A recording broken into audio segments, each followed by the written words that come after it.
see my point? To some degree, but what about Mary Sue Hubbard? Do you think she should have been kicked out and declared an SP for Scientology because she followed L. Ron Hubbard's orders of Snow White, Operation Freakout, and all that kind of thing? I mean, well, she went to prison for that. Yeah, that's not exactly what happened. In fact, okay, tell me what happened on your side. We had documents planted in the church by federal agents. What type of documents? I don't know offhand, but it's documented. I can get documentation for it.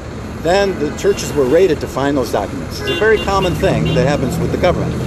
Many people will believe all kinds of conspiracy theories about the government, about 9/11, about the Bush election, but they will rarely believe that the government may have actually had a bone to pick with Scientology and go after them. But in fact, I believe it's true that they have. And in this case, they did. So you don't think that Mary Sue Hubbard actually was charged correctly for actually having people breaking into the government agencies to steal documents? I believe she wasn't. I don't believe she did that. And you don't believe that L. Ron Hubbard died with psychiatric medication in his bloodstream either? I don't believe that. I know people who were. I know people who were there. What about how Quentin died? Committed suicide supposedly.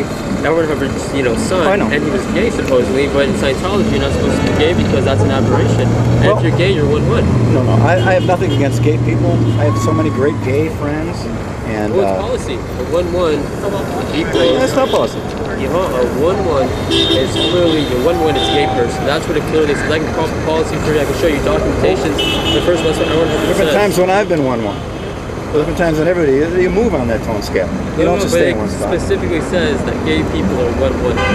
Well, and it's aberrating. That's what L. Ron says. L. Ron Hubbard. Well, a lot of things are aberrating. How can his son be gay if he was a class 12 auditor? I don't know. Well, there you go. But I know his other son. I know his other son very well. Arthur. I know his son. Been to his house. Yeah. Been to his house. I know very well. And, we can discuss this back and forth, but unless all of us have documentation. That's why I think it's a good idea at some point for somebody to sit down and talk, right, and present things. Well, now discussing here and what have you, I think it's easy for things to get thrown out and thrown back and forth. But what I'm saying to you, right, though you are, I feel you probably have a lot of disagreements with the church. I'm saying with you, I'm not here to hate you or do anything but discuss it with you. Terrific. And maybe come to some kind of understanding. I share your thoughts there, and I'm with you. I appreciate that you do. I will say though that when you say that the government planted documents, they didn't plant things like Operation Freakout, which was the covert operation to destroy author Paulette Cooper, who wrote the first critical book about Scientology. Scientology, I read it. Right. And they didn't plant Operation Snow White, which was Scientology's covert operation to systematically steal documents from the IRS and the FBI and other government agencies, which they did for well, that's one side of the story, and there is another side, my brother. Well, the Church of Scientology stipulated both sides of the story when Mary Sue signed the government order that sent them all to jail. Can we get back into you say one thing and I may say something else? Right, but I'm saying things that are on record. Me too. That record. Scientology signed to say, okay, we admit this, we did this, we are guilty, and the top Scientologists, including Mary Sue Hubbard, went to prison. So that is not contested by either side. Anything can be contested by any side. And I contest that the facts surrounding that case, I don't know them all, I wasn't there. I don't know if all the court documents are available. Yes, they are. They're on the web. We could sit down with it and discuss it and probably come to some conclusion as to what actually happened. And I believe, I don't believe that I completely know, but I, with all due respect, I don't know that you completely know either. I believe that I completely know because the government took this to court, laid out the evidence. All that evidence was agreed to by Scientology when they said, yes, we did this. That's why it's called a stipulation of evidence, because both sides, the government and Scientology, agreed that this is what happened, and Scientology pled guilty to it, and their leaders went to prison. All that documentation is on the internet, so it is available. On the internet. No, all of that evidence. I have it on my website. Yeah, there's a lot of all of that evidence. Things about Mother Teresa on the internet. There's things of the KKK on the internet. There's racist stuff on the internet. There's all kinds of documentation, but you never really know. And the only way we can really know, you're laughing at me, but I'm laughing because this is court stipulated that Scientology themselves said yes. Critical thinking. He's not allowed to have critical thinking. Right. It's high crime, It's a critical thing.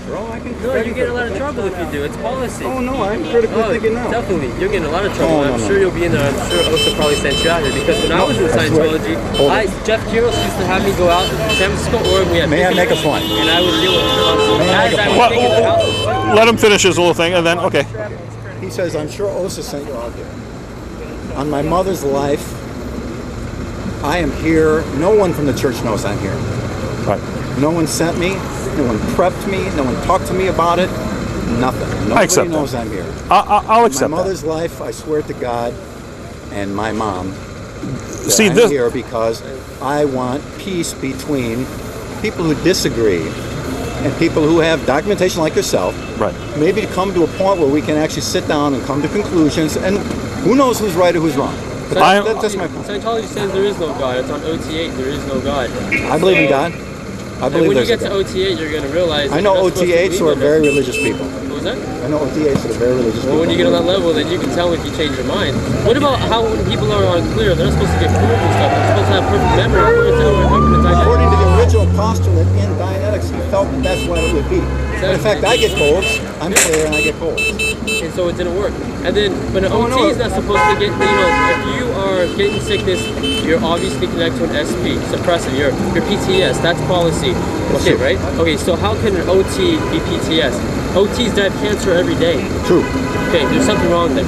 Well, yeah, it's a tangled web. Life is a tangled web. And I don't know all the answers. Right.